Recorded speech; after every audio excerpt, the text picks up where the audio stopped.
드디어 야곱이 죽음을 맞이하게 되어집니다. 29절에 보면 그가 그들에게 맹하여 이르되 내가 내 조상에게로 돌아가리니라고 이야기합니다. 이제 야곱의 죽는 시간이 왔습니다. 죽는 야곱이 정말로 원하는 게 딱 하나 있어요. 자기 자신이 죽는다는 걸 아는 겁니다. 죽는 야곱이 정말로 원하는 거 하나, 그게 뭐냐면 나를 막벨라 굴에 묻어 달라는 거예요. 막벨라 굴에. 그래서 그 막벨라 굴의 소개를 31절에 하는 거예요. 30절부터 그 이야기를 하죠. 31절에 아브라함과 그의 아내 사레가 거기에 장사되었고 나의 아버지 이삭과 그의 아내 리브가고 거기 장사되었고 나의 첫 번째 부인 레아도 거기에 장사했다. 나를 그 막벨라 굴에 좀 묻어 달라. 죽으면서 한 가지 생각밖에 안 해요. 죽으면서 딱 하나 생각합니다. 나를 막벨라 굴에 묻어 달라. 이유가 뭘까요? 많은 유언들을 할 수 있습니다. 물론 앞장의 49장에서 자식들에 대한 유언 같은 축복을 했습니다. 마지막 이제 남았는데 그 하나예요. 이제 나를 막벨라 굴에 묻어 달라. 이유가 뭘까요? 이유는 간단합니다. 언약 때문이에요. 언약 때문에. 창세기 47장 29절부터 보면 이제 요셉을 잃어버렸다가 수십 년 만에 요셉과 야곱이 만나게 되어졌고, 만나고 나서 야곱이 요셉에게 맹세하게 한 게 있습니다. 그게 뭐냐면 나를 이곳에 묻지 말고 가나안 땅에 가서 나를 막벨라 굴에 묻어달라라고 이야기를 합니다. 그래서 맹세해라. 그래서 요셉이 맹세하는 장면이 나오죠. 그리고 그 앞에 창세기 46장에도 보면 전 세계가 기근이었어요. 그래서 이제 애굽으로 내려가면 먹을 게 있습니다. 애굽으로 내려가야 되는데 안 내려가려고 합니다. 망설이죠. 가야 된다고 하고 지금 자식이 지금 요셉에게 총리에게 잡혀서 담보로 잡혀 있는데도 내려가지 않으려고 그래요. 그래서 여러 가지 이유로 계속 르우벤도 이야기하고 유다도 이야기를 하죠. 그래서 내려가야 된다라고 할 때 야곱은 망설여요. 애굽으로 안 내려가려고 그래요. 거기 내려가야 사는데 왜 안 내려가려고 하죠? 그 땅이 하나님의 약속의 땅이기 때문이에요. 약속의 땅을 떠나는 것에 대해 굉장한 두려움을 가지고 있는 거예요. 안 떠나려고 하니까 하나님이 이야기를 하죠. 내가 너와 함께 애굽으로 내려가겠고 너를 반드시 다시 가나안으로 올라오게 될 거다. 그러니 걱정하지 말고 내려가라. 그렇게 하니까 드디어 야곱이 출발을 하는 거였거든요. 그래서 야곱은 인생 전체에, 특별히 후반부 전체에 딱 하나 깊이 자리 잡고 있는 게 뭐냐면 언약이에요. 가나안이라고 하는 언약. 야곱은 죽는 순간까지도 하나님의 약속을 끝까지 붙잡고 있는 모습을 우리에게 보여줍니다. 근데 이렇게 끝까지 죽는 순간에도 딱 한 가지밖에 이야기 안 하거든요. 나를 막벨라 굴에 묻어달라. 그 막벨라 굴이 있는 곳이 가나안이란 말이에요. 그 언약을 끝까지 붙잡고 있는데, 그럼 붙잡고 있는 그 언약이 성취되냐면 성취되고 있지도 않아요. 성취되고 있지도 않은 그 언약을 끝까지 붙잡고 있는 거죠.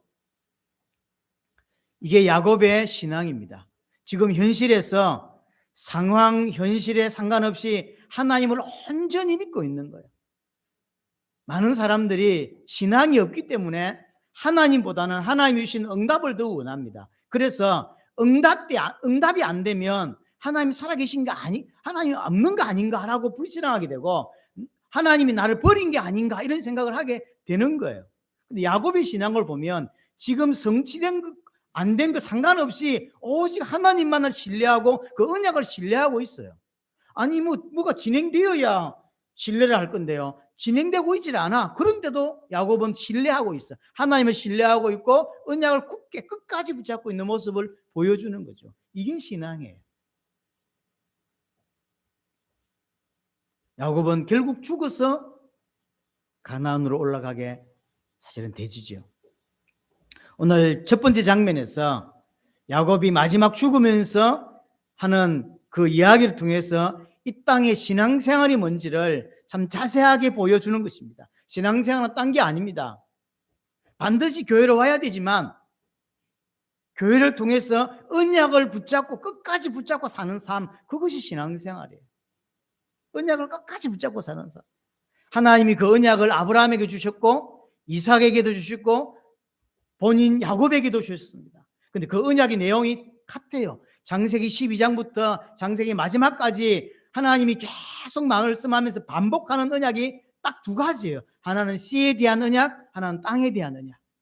하나님이 아브라함을 처음 부르시면서 내가 네게 보여줄 땅으로 가라. 그게 가나안입니다. 그럼 가면 내가 네게 큰 민족을 이루게 하겠다라고 하죠. 두 가지. 하나는 땅에 대한 언약, 하나는 씨에 대한 언약. 그리고 이삭을 하나님이 부르시고 나서 이삭에게도 이야기합니다. 이삭이 기근이 생기니까 아버지 습관처럼 지도 그런 DNA가 있는지 애국으로 바로 내려가려고 하니까 아브라함 때는 하나님이 안 나타나시더니 이삭 때는 나타나셔서 애국으로 가지 마라. 내가 지시할 그 땅에 머물러 있으라 라고 이야기를 하죠. 땅에 대한 언약을 이야기를 하시죠. 야곱에게도 마찬가지입니다. 창세기 28장에 보면 네가 누워있는 이 땅을 내가 너와 내 자손에게 주겠다라고 이야기를 하죠. 그래서 아브라함부터 시작된 그 언약 지금까지 동일합니다. 두 가지를 주셔서 하나는 씨에 대한 언약, 하나는 땅에 대한 언약. 이 언약을 성취되었던 성취되지 않았던 그 언약을 신실하게 믿고 있고 그 언약 주신 하나님을 끝까지 신실하게 믿고 있는 모습이 야곱의 모습이에요. 야곱의 죽음을 우리에게 죽음을 통해서 보여주는 모습이죠. 그럼 우리 똑같습니다. 아브라함이 믿는 믿음이 우리의 믿음이에요, 사실은. 그렇죠. 그래서 아브라함을 왜 기록해 줬냐면 아브라함이 그렇게 믿었던 것처럼 우리도 그렇게 믿는 것이 믿음이다라고 말하는 것이고 야곱이 그렇게 믿었던 것처럼 우리가 그렇게 믿어야 되는 것이 믿음이다라고 이야기하는 거죠. 아브라함이나 이삭이나 야곱이 뭘 믿었냐면 씨에 대한 언약을 믿었고 땅에 대한 언약을 믿었습니다. 씨, 결국 메시아를 의미합니다. 처음에 아브라함은 자기가 자식이 없다 보니까 부자인데 자식이 없어. 그래서 자식 준다고 하니까 진짜 그냥 이삭이 자기 자식이라고 생각했어요. 그래서 안 생기거든. 그러니까 이스마엘을 넣었죠. 하나님 뭐라고 하냐면 약속의 자녀가 아니다. 하나님이 생각하는 자식이 아니란 말이에요. 사실 이삭도 마찬가지예요. 이삭을 통해 오실 메시아가 씨에 대한 언약의 성취이지 이삭이 성취가 아니에요. 나중에 알게 되죠.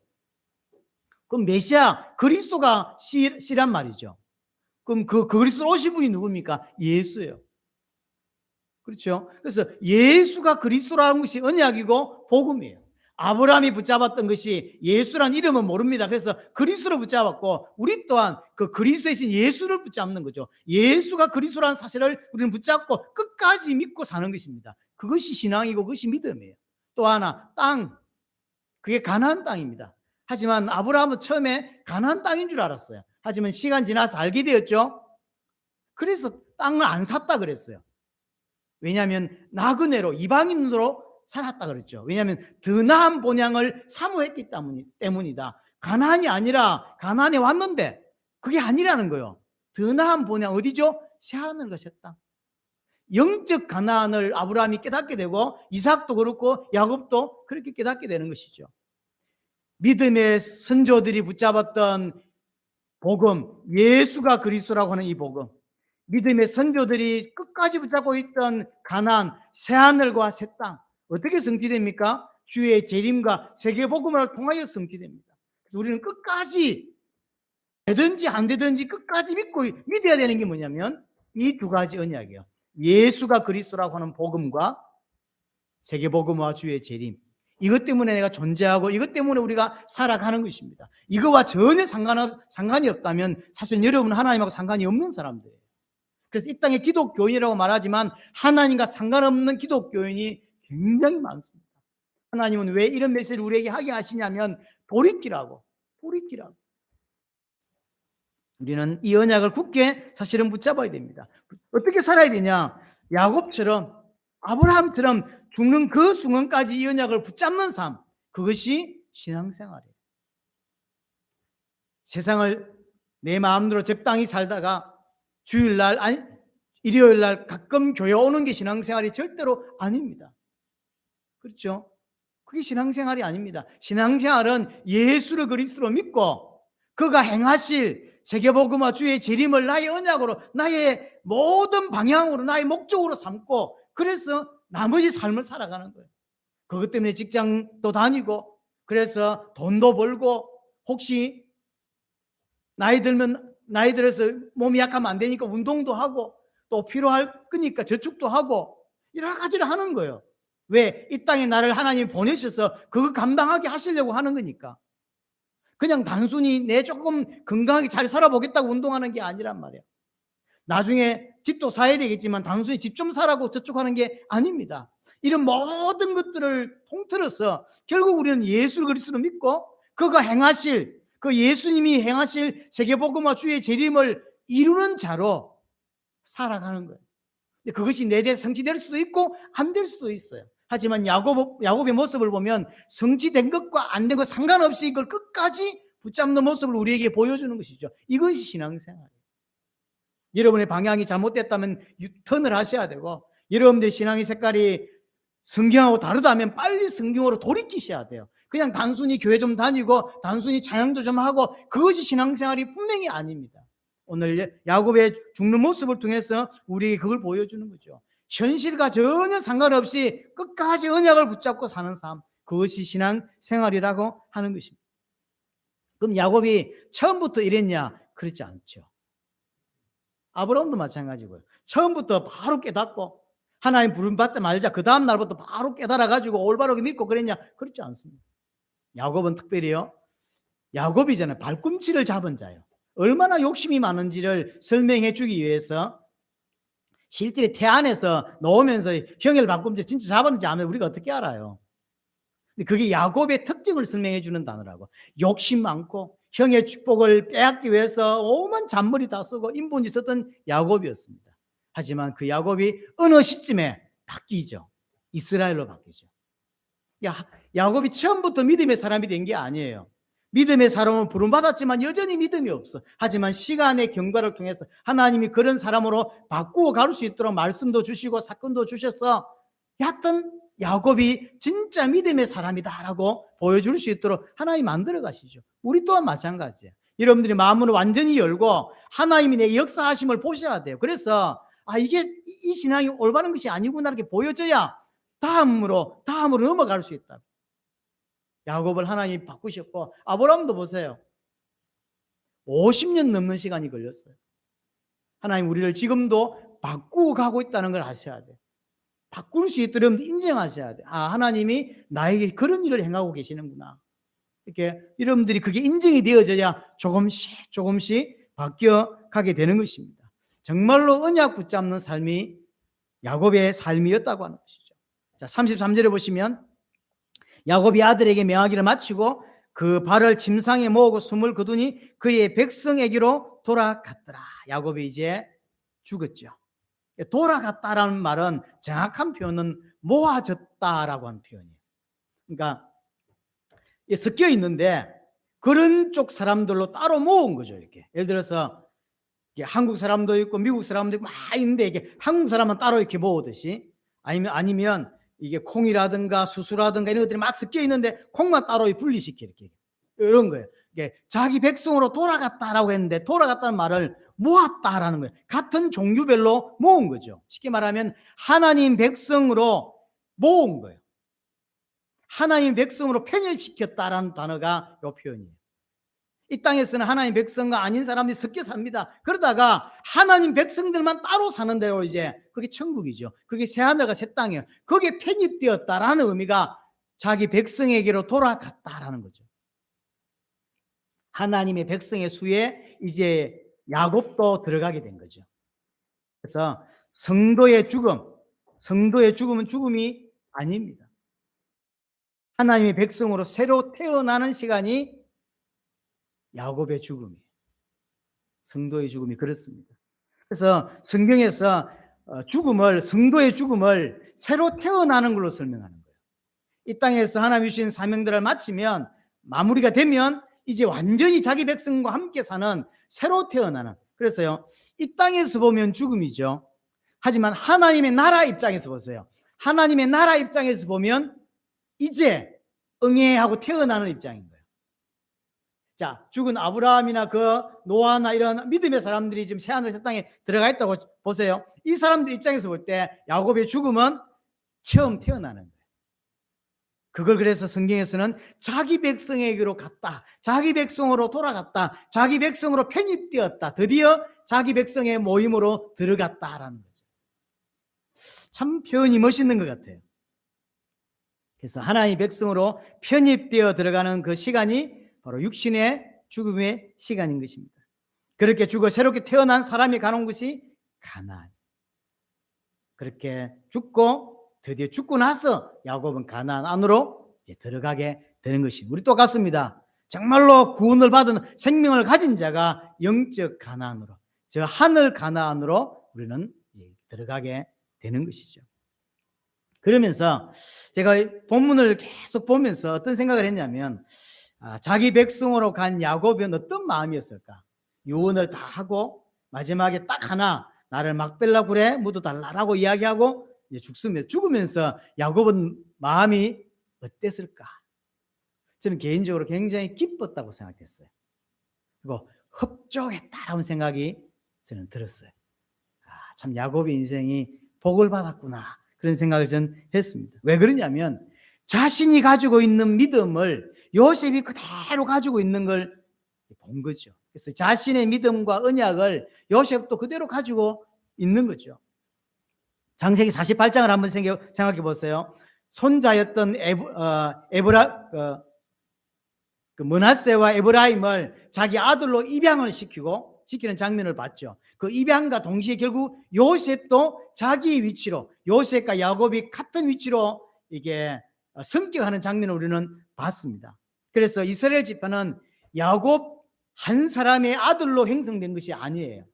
이스라엘 지파는 이스라엘의 아들과 요셉의 아들이 합쳐져서 12지파가 된 거죠. 정확하면 13지파가. 그래서 요셉이라고 하는 사람은 아버지 야곱의 신앙과 같은 동급으로 올라가 있는 걸 보여주죠. 그래서 축복할 때 손자 둘을 누구냐 물으니까 요셉이 뭐라고 대답하냐면, 하나님이 내게 은혜로 이 땅에서 주신 자식들입니다라고 하는 고백을 했는데, 그 고백이 바로 야곱이 에서를 만나서 된 고백과 똑같아요. 단어가 똑같습니다. 이거는 그냥 쓰는 단어가 아닙니다. 모세라는 사람이 이걸 기록할 때 똑같이 기록해주고 있는 거죠. 쉽게 말하면 요셉의 신앙이 곧 야곱의 신앙이다라는 걸 보여주고 있는 거예요. 그래서 야곱과 요셉의 신앙이 똑같아요. 언약이 같고 믿음이 같고 색깔이 같은 거예요. 그래서 야곱과 요셉이 통하는 사람이 됐어요. 언약이, 야곱 입장에서 자식 요셉과 언약이 통하고 믿음이 통해. 이러면 어떨까요? 얼마나 기뻤을까요? 그리고 하나님의 말씀대로 됐다라고 하는 것이 둘이 다 통합니다. 왜 그러냐면 창세기 37장에서 요셉이 꿈을 꾸는데 형들이 막 비난을 하죠. 근데 야곱은 그것을 마음에 두었다 그랬죠. 그리고는 수십 년이 지나서 둘이 만났습니다. 어떤 생각을 했을까요? 야곱 입장에서 먼저 생각하면 요셉이 그 꿈을 꾸었는데 결국 요셉이 꿈대로 됐다는 게 있죠. 그럼 요셉 입장에서 마찬가지죠. 요셉이 그렇게 꿈을 꾸었는데 실제는 그 꿈의 성취라기 보기에는 너무 어려웠어요. 하지만 결과적으로는 그 꿈의 성취대로 됐죠. 하나님의 말씀대로 되는 거구나라고 하는 것을 요셉도 깨닫고 야곱도 깨달아요. 둘 다 어떤 믿음을 가지고 있냐면 하나님의 말씀대로 결국 되는 거다라는 게 가지고 있는 거예요. 이게 통하는 거예요, 결국. 그래서요, 이 둘 부자 관계가 이런 부분에서 통하는 거죠. 통하는 관계가 된 거죠. 저는 이 장면이 너무 부럽더라고요. 자식과 언약이 통하고. 그래서 자식이 그냥 내가 낳은 자식이 아니라 하나님 앞에서 가장 나의 오른팔이 되고 나의 동력자가 되고 나의 제자가 되었다는, 얼마나 기쁠까요? 제가 이번에 준서 데리고 이제 거의 40일 넘을 해외 나가 있는데 큰 도전이기도 하고요. 어떤 꿈을 꾸고 있냐면 오늘 본문을 준비하면서 그 생각이 나더라고요. 이런 통하는, 그래서 믿음이 통하고요, 색깔이 통하고 말씀이 통해서, 그래서 내 자식이 아니라 나의 평생에 누구보다도 나를 잘 이해하는 나의 동력자, 나의 제자, 이런 소원으로 끝이 나면 안 될 건데 그냥 희망사항으로 끝이 나면 안 될 건데 너무 기쁜 거예요. 대부분을 보면 참 이게 힘들어요. 특별히 큰 역할 하시는 그 목사님들이라든지 이런 사람들이잖아요. 그분 자제들은 거의 대부분 이렇게 안 살거든요. 그래서 소원 중에 하나가 그런 거거든요, 목사님들은. 여러분도 마찬가지잖아요. 내 자식이지만 자식으로 끝난 게 아니라 나의 가장 나하고 통하는 동력자로, 나의 제자로. 근데 야곱은 나머지 형제들하고는 안 통합니다. 나머지 자식들은 잘 안 통해요. 근데 요셉하고만 딱 통하죠. 야곱이 죽으면서 막벨라굴에 날 묻어달라 그랬는데 나중에 창세기 50장 그거 있으니까요. 마지막 50장 25절에 한번 보세요. 마지막 부분에 보면요. 내 해골을 메고 올라가겠다 하라 하였더니 요셉 또한 동일합니다. 내가 죽고 나면 나중에 우리 백성들이 결국 가나안으로 가게 될 건데 갈 때 내 해골을 메어다가 가져가라라고 이야기하죠. 아버지 야곱의 믿음과 아들 요셉의 믿음이 같아. 야곱에 있던 신앙이 그대로 아들에게, 요셉 아들에게 전달되어 있는 거죠. 저는 오늘 이제 야곱의 마지막 장면을 보면서 지금까지 제게 있어 야곱은 그냥 사기꾼, 잔머리 잘 쓰는 놈, 뭐 이런 정도였는데요. 이번에 창세기를 쭉 읽고 설교하면서 그 생각이 많이 바뀌었어요. 창세기 인물 중에서 가장 애정이 가고 가장 마음에 담기는 인물이 누구냐? 야곱이에요. 너무 보통 인물이 아니구나. 그래서 성경 자체로만 따지면 아브라함보다 더 많이 나와요. 야곱이라고 하는 이유가 있구나. 사실 유대인에게 있어서 아브라함을 능가할 인물은 없어. 그들에게 있어서 조상이니까. 여러분 축구 일하면 있잖아, 그냥 대표되는 사람이 나오잖아요. 똑같은 거예요. 아브라함, 유대인들에게 있어서 그냥 신앙 이러면 믿음 이러면 그냥 아브라함이에요.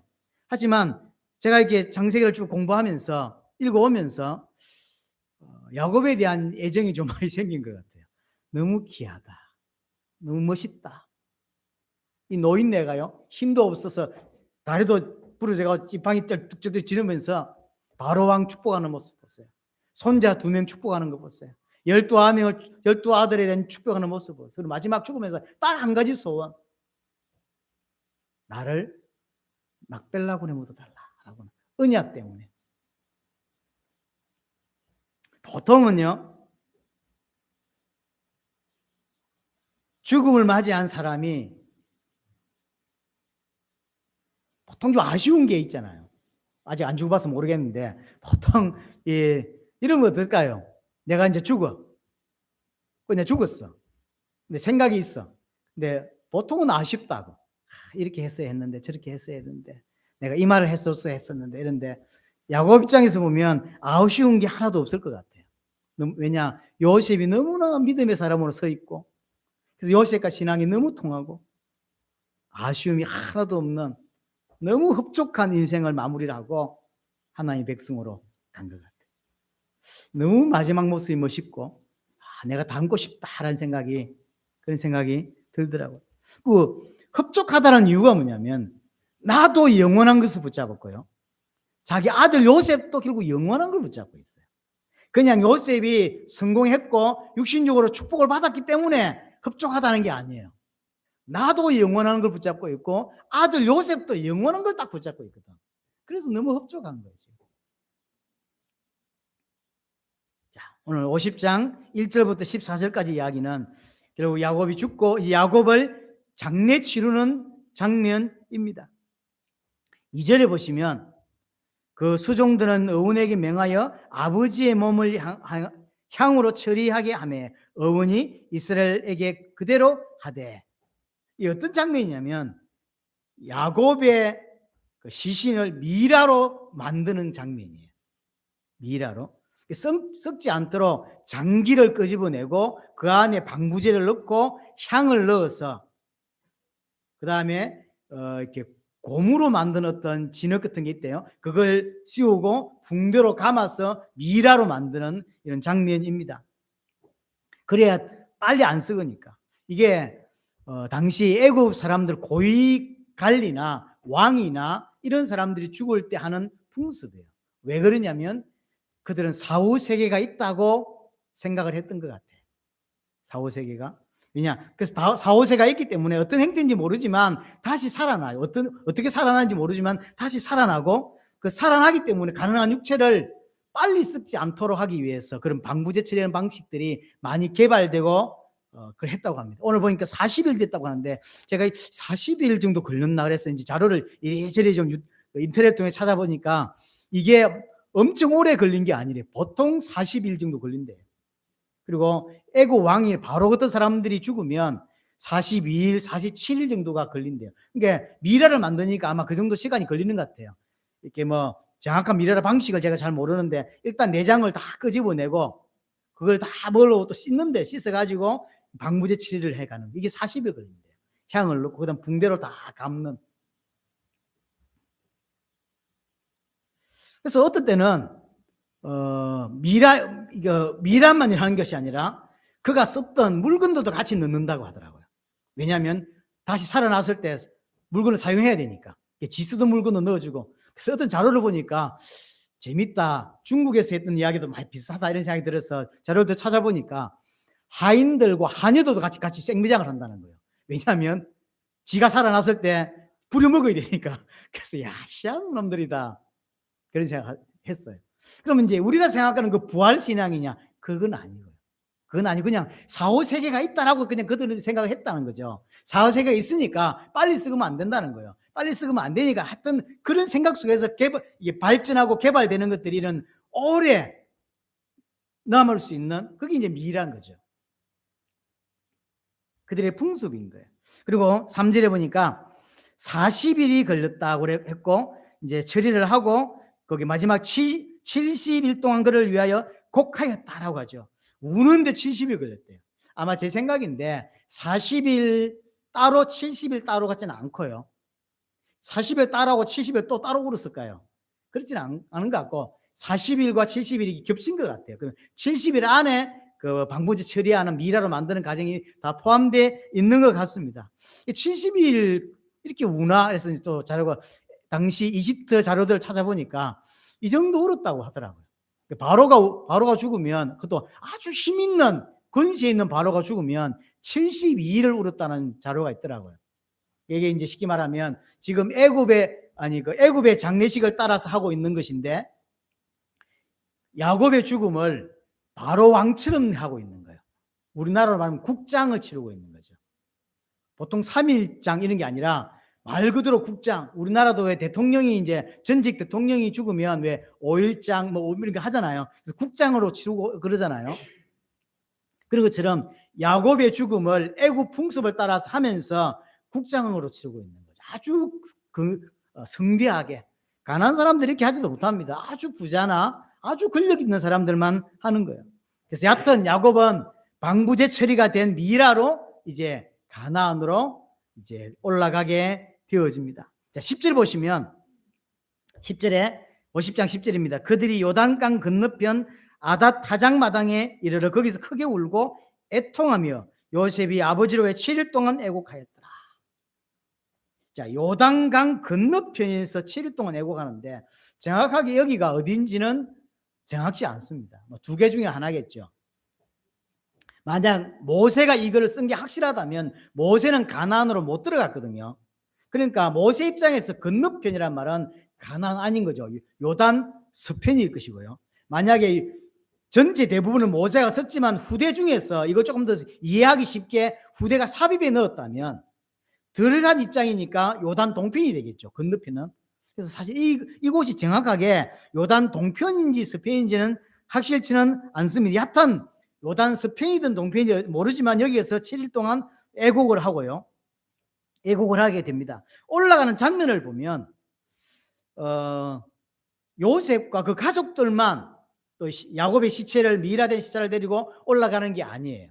자, 7절을 보세요. 7절을 보시면 요셉이 자기 아버지를 장사하러 올라가니 바로의 모든 신하와 바로 궁의 원로들과 애굽의 모든 원로. 첫 번째, 바로와 관계된 신하들, 원로들, 이런 관료들이 올라가고요. 두 번째는 8절에 요셉의 온 집과 요셉의 집과 그의 형제들, 12형제들과 그의 아버지의 집, 그 사람들이 다 올라갑니다. 쉽게 말하면 야곱의 어떤 그 자식들이 다 올라가는 것이고요. 9절에 보면 병거와 기병이 요셉을 따라 올라가게 되죠. 이 세 개로 나눠져 있어요. 제일 먼저 바로의 신하들이 올라가고, 두 번째 야곱의 아들들과 가족들이 올라가고, 세 번째는 군사들이 그 뒤를 따라서 올라가는 장면이에요. 단 어린 아이들과 짐승은 안 갑니다. 양떼, 소떼는 올라가지 않았다라고 8절에 이야기를 합니다. 근데 이 장면이 왜 이렇게 세 줄을 나누어서 이렇게 기록하고 있냐면, 나중에 이스라엘 백성들이 출애굽에 나갈 때 모습과 똑같기 때문에. 나중에 출애굽에 나갈 때 출애굽기 14장을 한번 참고하시기 바랍니다. 출애굽기 14장에 보면 여러 모든 잡족들과 함께 나가고라고 되어 있고요. 이게 이스라엘 백성들만 나간 게 아닙니다. 여러 많은 사람, 잡족이라고 되어 있어요. 왜 잡족이라고 했는지 모르겠는데 여러 잡족들이 다 나가고, 그 뒤에 누가 따라가냐면 병사들이 따라가는 형식으로 만들어져요. 쉽게 말하면 야곱이 나가는 모습, 가나안으로 가는 모습과 출애굽 백성들이 나가는 모습이 딱 같아요. 쉽게, 그래서 같은 사람이 썼잖아요. 모세가 썼단 말이에요. 모세가 쓴 입장에서 야곱이 미라가 되어서 가나안으로 올라가는 모습이 나중에 몇백 년 후에 이스라엘 백성들이 전체가 가나안으로 올라가는 모습으로 대조시키고 있어요. 의미가 있는 거죠. 차이점은 뭐냐면, 오늘 요셉은 장례를 다 치르고 요셉은 돌아올 거예요. 그래서 아이들 안 데려가고 짐승 안 데려갑니다. 하지만 출애굽기 14장에서 이스라엘 백성이 전체가 출애굽에 나갈 때는 다시 돌아오지 않지요. 그러니까 짐승이고 뭐고 다 데려가는 거죠. 처음에 하나님께 모세가 부름받아서 바로 앞에 섭니다. 서서 이야기합니다. 하나님이 우리를 사흘 길쯤 가서 제사를 하라고 합니다. 그래서 우리 가야 되겠습니다. 그러니까 바로가 안 보내주죠. 재앙이 떨어지니까 드디어 억지로 바로가 보내줍니다. 보내주면서 쓴 말이 뭐냐면, 너희하고 어른들하고 남자만 가라. 가고 짐승 놔두고 어린아이 두고 가라 라고 하죠. 왜냐하면 돌아와야 될 거니까. 근데 그때 모세가 뭐라 하냐면, 아닙니다. 하나님이 다 가라고 했습니다. 어린아이, 짐승할 것이 싹 다 가라고 했습니다. 다 가야 됩니다 라고 하죠. 그래서 오늘 본문에 보면 애굽 병사들이 그 뒤를 따라가죠. 그리고는 돌아옵니다. 하지만 출애굽기 14장에서 이후에 보면 병사들이 이스라엘 백성 뒤를 따라갔다가 전부 다 몰살되고, 이스라엘 백성은 다시금 애굽으로 돌아오지 않습니다. 가나안으로 들어가죠. 요 차이점입니다. 두 개 모습을 대조시키고 비교시키면서 모세가 기록해 주면서 차이점도 구별해서 기록해 주고 있는 것입니다. 왜 이렇게 할까요? 야곱의 죽음을 통해서 나중에 출애굽의 모습을 예표적으로 우리에게 보여주는 거예요. 그리고 드디어 야곱은 죽어서 미래가 되어서 애굽을 나가게 되어집니다. 요셉도 나중에 죽어서 애굽을 나갑니다. 그래서 애굽은 어떤 땅이냐면 살아서는 못 나가요. 죽어야만 나갈 수 있는 땅입니다. 야곱도 죽어서 나가고 요셉도 죽어서 나가고, 유일하게 살아서 나간 때가 있었습니다. 그게 출애굽 때예요. 살아서 나갔다고. 죽어서 나가는 땅인데 어째 살아서 나갔을까요? 어떻게 안 죽고 애굽을 나갈 수 있었냐? 대신 죽은 자가 있기 때문에. 어린 양, 6월절에 어린 양이 대신 죽었기 때문에 내가 안 죽고 나갈 수 있었던 거죠. 내가 죽어야 될 자리에 대신 죽은 자가 있는 거예요. 새하늘과 새 땅은 죽어야 갑니다. 그렇죠? 근데 안 죽고 영원한 생명으로 갈 수 있다고. 어떻게 해요? 어린 양 대신 예수 그리스도의 보혈을 힘입을 때 그렇게 되는 거예요. 그 이야기를 쓰고 있는 거예요. 그래서 애굽이라고 하는 땅은 이 세상을 의미해요. 이 세상에서 절대로 못 빠져나갑니다. 사단의 손아귀에서, 세상의 문화에서, 사람의 생각과 애굽의 가치관 절대로 벗어나지 못해요. 그걸 불신자 말로 운명이라고 표현하잖아요. 그걸 숙명이라고 표현한다고. 절대 못 빠져나갑니다. 이런 아무리 날고 기어도 사단의 손에서 못 빠져나가고, 문화에서 못 빠져나가요. 세상 풍습에서 못 빠져나갑니다. 빠져나가려면 누군가 죽어야 되는 거죠. 어린 양이신 예수 그리스도 보혈을 바른 자만 살아서 거기서 사단에서 빠져나가고 세상 문화에서 빠져나가고 세상 조직에서 빠져나갈 수 있는 거예요. 유일한 거예요. 애굽 땅은 이 세상을 상징하는 땅입니다. 가나안 땅은 팔레스타인에 있는 그 땅이 아닙니다. 새하늘과 새 땅을 상징하는 땅입니다. 그 새하늘과 새 땅은 누가 갈 수 있냐? 죽음의 대가를 치른 사람만 갈 수 있는 거예요. 아무나도 새하늘과 새 땅으로 들어가는 게 아닙니다. 아무나 가나안 들어가는 게 아닙니다. 죽어야 들어간다고. 또는 죽음의 대가를 치른 사람만 들어갑니다. 왜 죽어야 들어갈 수 있습니까? 죄 때문이에요. 로마서 3장 23절 모든 사람이 죄를 범했습니다. 그래서 모든 사람이 죄 가운데 있어요. 살아서는 못 갑니다. 그 죄의 결과가 뭐냐면 로마서 6장 23절 죄의 삭선 사망이라고 그랬죠. 에베소 2장 1절 죄와 허물로 죽었다라고 표현했어요. 죽어 있습니다. 왜 이렇게 됐습니까? 창세기 2장 17절 이것을 먹는 날에 반드시 죽을 것이다라고 이야기했죠. 그래서 죄의 결과는 사망이에요. 그래서 죄와 죽음은 같이 갑니다. 죽지 않으면 절대로 가나안으로 들어갈 수 없어요. 죄 문제를 해결한 자만 새하늘과 새 땅에 들어갈 수 있습니다. 어린 양의 피로 죄를 대속하고 생명 얻은 자만 가나안으로 갑니다. 어린 양의 피로 죄 문제를 대속한 생명 얻은 자만이 새하늘과 새 땅으로 들어갈 수 있는 것이죠. 야곱의 죽음은 우리에게 많은 것들을 지금 시사해 주고 있죠. 신앙생활 전반부를 다 시사해 주고 있습니다. 예수 그리스도의 보혈을 통해서 정말로 생명 얻은 자만 새하늘과 새 땅에 들어갈 수 있다고 하는 사실입니다. 자, 정리합니다. 야곱의 이 죽음의 시간표가 우리에게도 곧 다가옵니다. 아무리 오래 살아도 야곱보다 오래 살 수 없고 아브라함보다 오래 살 수 없습니다. 아무리 100세 시대라고 하지만 어느 순간 되면 이 시간표가 저와 여러분들에게 곧 옵니다. 자, 야곱의 죽음을 통해서 어떤 인생을 살았는지 여러분 돌아보셔야 됩니다. 야곱은 죽으면서 한 가지 소원밖에 없었어요. 그게 뭐죠? 언약 안에 있고 싶은 거. 그래서 언약을 정말로 끝까지 붙잡고 사는 삶. 그것이 야곱의 인생이었습니다. 죽음을 통해서 알 수 있는 야곱의 인생입니다. 그리고 야곱은 그냥 죽은 것이 아닙니다. 언약의 백성 안으로 편입되고 언약의 백성답게 새로 태어나는, 새로 시작하는 거라고 하는 거죠. 그래서 기독교인의 죽음은 달라요. 야곱이라고 하는 사람은 믿음의 인생을 살면서 완전히 새로 시작하는 새하늘과 새 땅으로 딱 편입되는 장면들. 그러면서 자기가 원했든 원하지 않든 자신의 믿음이 요셉에 그대로 전달되어 있는 모습을 우리에게 보여주잖아요. 참 야곱이 복받은 사람이구나. 언약이 그대로 전달되어 있는.